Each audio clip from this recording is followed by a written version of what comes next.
संगत जी, जय गुरु जी की, शुक्राना गुरु जी की। गुरु जी महाराज के सिर चरण कमलों में दोनों हाथ जोड़कर दंडवत प्रणाम करता हूँ। साथ ही मेरी प्यारी प्यारी संगत को भी सादर नमस्कार करता हूँ। संगत जी, गुरु जी महाराज के सिर चरण कमलों में सत्संग सुनाने के लिए हाजिर हूँ। तो संगत जी, आप सभी संगत परिवार गुरु जी महाराज के दरबार में जय गुरु जी लिखकर हाजिरी जरूर लगाएं संगत जी, और सत्संग को अंत तक जरूर सुने संगत जी। साथ ही शेयर भी जरूर करें ताकि गुरुजी महाराज की ब्लेसिंग हमारे पूरे संगत परिवार पर हमेशा बनी रहे संगत जी। तो सत्संग शुरू करने से पहले मैं गुरु मंत्र का जप करता हूँ। ओम नमः शिवाय, शिव जी सदा सहाय। ओम नमः शिवाय, गुरु जी सदा सहाय। जय गुरु जी की, शुक्राना गुरु जी। तो संगत जी, बहुत ही पुराने अंकल का सत्संग है, आप जरूर सुने। तो संगत जी, अंकल कहते हैं, मैंने सोचा क्या गुरुजी हमें संतान सुख का आशीष देंगे। युवा शादी के 7 साल बीतने पर भी हम संतान सुख से वंचित थे। संगत जी, अस्पताल में डॉक्टर के पास प्रार्थना और उपाय सब असफल रहे थे। मेरे मामा जी ने गुरुजी का आशीर्वाद लेने का सुझाव दिया। मेरे मामा जी ने अपने एक ठेकेदार मित्र का सत्संग सुनाया। मामा जी के उन मित्र का विवाह के 16 वर्ष के उपरांत भी कोई संतान न होने पर गुरुजी महाराज का आशीर्वाद प्राप्त हुआ था। गुरुजी ने उन्हें बोला, पुत्र भी दीते, धी भी दीती, और इसी साल। और यह सुनने में अविश्वसनीय प्रतीत हो रहा था, किंतु गुरुजी के सत्य वचनानुसार उनकी पत्नी ने एक साथ 3 बच्चों को जन्म दिया था संगत जी। 2 पुत्र और 1 पुत्री को जन्म दिया। संगत जी, गुरुजी के आशीर्वाद से सब संभव है, पर संगत जी, हमें गुरुजी महाराज का आशीर्वाद कब मिलेगा। मैं बहुत उत्सुक था। हम गुरुजी के यहाँ निरंतर जाते रहे, पर गुरुजी ने हमसे कभी बात नहीं करी संगत जी। संगत जी, अन्य भक्तों ने गुरुजी पर विश्वास बनाए रखने का सुझाव दिया कि गुरुजी निश्चित समय आने पर बात करेंगे। गुरुजी के पास जाकर अपनी समस्या मत बताओ। संगत जी, एक दिन हम लंगर करने के बाद संगत में बैठे हुए थे। गुरुजी ने मुझे अपने पास आने का इशारा किया। क्या वास्तव में मुझे बुला रहे हैं? संगत ने आश्वासन दिया कि मुझे ही बुला है। मन में अनगिनत विचार, किंतु बोलने का साहस जुटाने के कठिन प्रयास सहित मैं गुरुजी के पास पहुंचा। गुरुजी बोले, इत्थे क्यों आए हुए? मैंने बोला, गुरुजी कोई बच्चे नहीं है। बस इतना ही बोलने का साहस जुटाकर मैंने उत्तर दिया। संगत जी, गुरुजी बोले, त्वानु बच्चे लवेंगे, भज जा। संगत जी, कुछ सोचे बिना ही मैं बोल पड़ा, गुरुजी मैं भागने के लिए नहीं आया हूँ। गुरुजी मुझे देखकर बोले, चंगा 8वें दिन आता रही। संगत जी, इस बात ने मुझे अति विस्मित कर दिया। गुरुजी को कैसे पता कि हर 8वें दिन आना ही मेरे लिए सुविधाजनक है। उस समय मैं 8 दिन के पाली चक्र में कार्यरत था। 2 दिन प्रातः, 2 दिन अपराह्न और 2 दिन रात्रि, और फिर 2 दिन का अवकाश। इस प्रकार पहली अवकाश को ही सत्संग में आना सुविधाजनक था। संगत जी, हमने गुरुजी के दर्शन के लिए हर 8वें दिन जाना शुरू कर दिया। संगत के भाग्यवान सदस्य अपने अनुभव सुनाते थे। इसमें हमें भी आश्वासन मिलता था कि गुरु कृपा से हमारी मनोकामना भी पूर्ण होंगी। पर कब संगत जी, हम स्वयं से प्रसन्न करते रहते थे।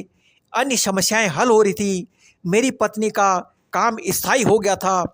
अपने साक्षात्कार से पहले उसने गुरुजी से आशीर्वाद लिया था और 42 कैंडिडेट में वह अकेली चुनी गई। हमारी आर्थिक परिस्थितियों में भी सुधार हो रहा था। हम दोनों संतानोपति निष्फलता का उपचार करा रहे थे, परंतु सफलता हाथ नहीं लग रही थी संगत जी। यद्यपि डॉक्टर को आशा नहीं थी, तथापि उन्होंने गर्भाशय में वीर्य रोपण का सुझाव दिया था। उन्होंने कहा कि यदि यह भी असफल रहा तो फिर बाह्य प्रत्यारोपण का गर्भाशय में बिठाने का प्रयास करा जाएगा, किंतु वह अधिक मूल्यवान होगा। संगत जी, उन्हीं दिनों मुझे अपने उच्च कार्यालय से समाचार मिला कि मुझे अधिसाक्षी एमबीए की प्रवेश परीक्षा देने के लिए चुना गया है। जून 2000 में शुरू होने वाले इस प्रोग्राम की अवधि 1 साल थी। मैं दुविधा में था। मेरी पत्नी परीक्षा देने के विरुद्ध थी। मैंने उसे गुरुजी पर यह निर्णय छोड़ने को कहा। उसके अनुसार मेरे चुने जाने पर उपचार वर्ष भर बंद करना पड़ेगा। गुरुजी के अगले दर्शन के अवसर पर साहस बटोरकर मैंने सुझाव मांगा। गुरुजी ने उत्तर दिया कि ऐसे अवसर जीवन में बार बार नहीं आते और मुझे जाना चाहिए। यह बात सुनकर मेरी पत्नी उदास हो गई। मैंने परीक्षा दी। सफल अभ्यर्थियों की सूची आने से पूर्व कई चर्चाएं होती रही। यह सुनकर कि मेरा नाम उन चर्चाओं में नहीं था, मेरी पत्नी चिंता मुक्त हुई। इसी समय डॉक्टर ने 2 जून 2000 को आखिरी बार पुनः पिछली प्रक्रिया दोहराने का निर्णय किया। उन्हें इस बार भी कम आशा थी। उन्होंने कहा कि अगली बार दूसरी प्रक्रिया करेंगे। मैंने अपने कार्यालय में समाचार दिया कि मैं देरी से पहुंचूंगा। इधर अस्पताल में प्रथम नमूने और परीक्षणों के बाद मुझे एक और नमूना देने को कहा गया। जब मैंने अपने कार्यालय में बताया कि देरी अधिक होगी और बहुत अधिक होने पर मैं नहीं आऊँगा, तो उस अधिकारी ने निर्देश दिया कि भले ही कितनी देर हो जाए, मुझे वहाँ अवश्य पहुँचना है। तो संगत जी, अस्पताल में काम समाप्त होने पर और अपनी पत्नी को सुरक्षित घर पहुंचने का प्रबंध कर जब मैं अपने कार्यालय पहुंचा तो मुझे एमबीए में अपने चयन का समाचार मिला।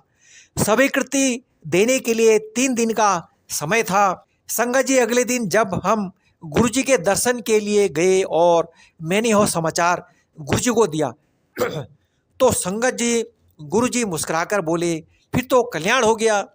मैंने सोचा, मैंने तो गुरुजी को अपने चयन की बात बताई और वह कह रहे हैं कि मैं धन्य हो गया।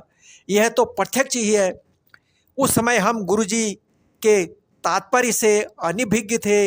इस रहस्योद्घाटन के लिए अभी कुछ और दिन का समय शेष था। तो संगत जी, मैंने गुड़गांव में एमबीए संस्था में प्रवेश कर लिया।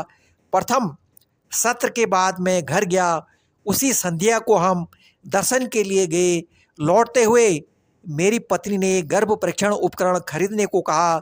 गुरुजी के कथन का रहस्य अगले दिन प्रातः उजागर हुआ जब मेरी पत्नी ने अपना गर्भवती होने का समाचार दिया। गुरुजी की कृपा से कठिन परिस्थितियों में की गई अंतिम चेष्टा सफल हुई। हम दोनों खुशी से विह्वल और कृतज्ञ थे। आंखों में आंसू भरे हम दोनों बहुत देर तक गुरुजी के स्वरूप का चुम्बन लेते रहे। उसी शाम हम गुरुजी के पास गए और उनके चरण कमल छूकर जैसे ही उन्हें यह सूचना देने के लिए मैंने अपना मुख खोलना चाहा, एक बार फिर से सर्वज्ञाता को बताने की भूल हुई। गुरुजी ने मुझे चुप रहने का संकेत दिया और बोले, मैनू पता है, मेरी अनुपस्थिति होते हुए भी मेरी पत्नी का गर्भाशय सहजतापूर्वक बीत गया। उसी अवधि में उसे महाविद्यालय परिसर में भी घर मिल गया, जिससे प्रतिदिन यात्रा करने के कष्ट से मुक्ति मिल गई। उसने 31 जनवरी 2001 को पुत्र को जन्म दिया। वो शिशु के 40 दिन पूर्ण होने पर हम उसे गुरुजी का आशीर्वाद दिलाने ले गए। उस दिन आज्ञा लेते समय गुरुजी मेरी पत्नी को बोले, पूनम आंटी, और मुंडा लेना है। मेरी पत्नी को अचंभा हुआ पर वह कुछ नहीं बोली। उसके बाद गुरुजी हर दर्शन के समय मेरी पत्नी से यह पूछते रहे। वह कभी उत्तर तो नहीं देती थी, पर अचरज सदा रहता था कि इतने छोटे बच्चे के साथ कैसे पुनः उस पूरी प्रक्रिया को दोहरा पाएगी। जून 2001 में मेरा एमबीए पूरा होने पर मेरा स्थानांतरण राजबंद पश्चिम बंगाल में दुर्गापुर के निकट हो गया। तो संगत जी, छोटे बच्चे एवं दिल्ली में अन्य उत्तरदायित्वों के कारण मेरे बाहर जाना असंभव था। मैंने अपने कार्यालय में वरिष्ठ अधिकारियों से अनेक बार विनती करी, पर कोई सहायता करने को नहीं था। सबकी उदासीनता देखकर अंत में मैंने दिल्ली में अपने परिवार के लिए सब प्रबंध कर जाने का मन बना लिया था। तो संगत जी, उसी समय संध्या को हम गुरुजी के दर्शन के लिए गए। उसी दिन सबसे वरिष्ठ अधिकारी, जिनको मैंने स्थानांतरण रोकने की विनती करी थी, ने मना कर दिया था। उस दिन भी गुरुजी ने मेरी पत्नी को देखकर अपना वही प्रश्न दोहराया, पूनम आंटी और मुंडा लेना है? मेरी पत्नी ने तत्काल उत्तर दिया, यदि मेरे पति स्थानांतरण होकर चले गए तो मुझे पुत्र कहाँ से मिलेगा? गुरुजी मुस्कुराकर बोले कि यह तो वास्तव में तकनीकी समस्या है, वह मेरा स्थानांतरण रद्द कर देंगे। हम गुरुजी के कमल रूपी चरण स्पर्श कर घर आ गए। तो संगत जी, 2 दिन के पश्चात मेरे एक वरिष्ठ अधिकारी ने फोन किया और बोले, तुम अपनी समस्याओं के कारण न जाने की बात करते रहे हो, तुम एक आवेदन पत्र लिखकर मुझे भेज क्यों नहीं देते? मैं देखता हूँ कि क्या हो सकता है। तो संगत जी, मुझे उनके मन में इस विचार की उत्पत्ति के कारण का पता था। उसके पश्चात गुरुजी के जन्म दिवस 7 जुलाई 2001 से मैंने पुनः कार्यालय में काम प्रारंभ कर दिया। तब मैं दिल्ली 2 वर्ष और रहा। गुरुजी उसके बाद भी मेरी पत्नी से निरंतर वही प्रश्न करते रहे। अप्रैल 2002 में एक दिन मेरी पत्नी ने उत्तर दिया, जैसी आपकी इच्छा। अगले दिन ही गर्भ परीक्षण के सफल परिणाम निकले। इस बार यह बिना किसी चिकित्सा पद्धति के संभव हुआ था। गर्भकाल की अवधि में एक बार मेरी पत्नी ने मुझे कहा कि इस बार कन्या होनी चाहिए और गुरुजी से इस बारे में निवेदन करेंगी।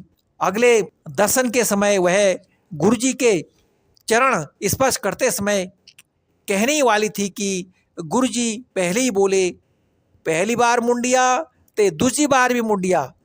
उसे अपना उत्तर मिल गया था और उसने 1 दिसंबर 2002 को पुनः पुत्र को जन्म दिया। तो गुरुजी ने दूसरे पुत्र का नामकरण इसुक किया। हमारी दूसरी संतानोत्पत्ति के बाद एक दिन गुरुजी ने मेरी पत्नी से प्रश्न किया कि क्या वह पीएचडी करने का विचार कर रही है। उसने उत्तर दिया कि 2 बच्चों के साथ पठन पाठन का कार्य अति कठिन है। गुरुजी ने अपना सुझाव दोहराया और बोले, पता है पीएचडी दा की मतलब होता है पागल होने का डर। इस सुझाव कारण हमें देर में तब जाकर स्पष्ट हुआ जब मेरा स्थानांतरण मुंबई हो गया। संगत जी, मेरी पत्नी मेरे साथ पीएचडी आरंभ कर लंबा अवकाश लेने की अवस्था में ही मेरे साथ रह सकती थी। अपने अंतरण पत्र लेकर मैं गुरुजी का आशीष लेने गया और उन्हें अपने स्थानांतरण के बारे में बताया। उन्होंने मुझे जाने की आज्ञा दे दी। प्रथम वर्ष में मुंबई में अकेला रहा। इस अवधि में कुछ बार हम गुरुजी के दर्शन के लिए आए। एक ऐसे ही अवसर पर गुरुजी ने कहा कि मैं अपने परिवार को साथ ले जाऊं, नहीं तो वह एक और पुत्र दे देंगे। हमें संदेश मिल गया और पत्नी ने पीएचडी के लिए आवेदन दे दिया। गुरुजी की दया से बहुत कम समयावधि में सब औपचारिकताएं भी पूर्ण हो गई। संगत जी, फलस्वरूप मेरा परिवार मुंबई आ गया। संगत जी, यहाँ पर यह बताना अनुपयुक्त नहीं होगा कि मेरे पिताजी के एक मित्र जो एक निपुण ज्योतिष भी हैं ने मुझे बताया था कि मेरी पहली संतान 41 वर्ष की आयु में होगी। उनकी भविष्यवाणी के अनुसार मुझे 2 कन्याओं के बाद ही पुत्र होगा। इनसे ज्योतिष में संभवतः कभी गलती नहीं हुई थी। मैंने जब उनसे प्रश्न किया कि कैसे गुरुजी के आशीर्वाद से हमें पहली संतान 37 वर्ष की आयु में हुई और दूसरी 39 वर्ष की, तो वह कैसे चूक कर गए। उन्होंने उत्तर दिया कि ईश्वर द्वारा लिखा हुआ भाग्य ही ज्योतिष से पता लगता है, किंतु गुरुजी जैसे महापुरुष जो मानव रूप में ही परम पिता है, भाग्य पुनः लिखने की क्षमता रखते हैं। अतः इसमें कोई शंका नहीं होनी चाहिए कि हमारे प्रारब्ध कर्म को बदलने वाले स्वयं भगवान के अतिरिक्त कोई और नहीं हो सकता। तो संगत जी, यह था अंकल का सत्संग। जय गुरु जी की, शुक्राना गुरु जी की। तो संगत जी, मैं गुरु जी महाराज से यही अरदास करता हूँ कि हमारे पूरे संगत परिवार पर आप हमेशा अपनी कृपा बरसाए रखना गुरु जी महाराज।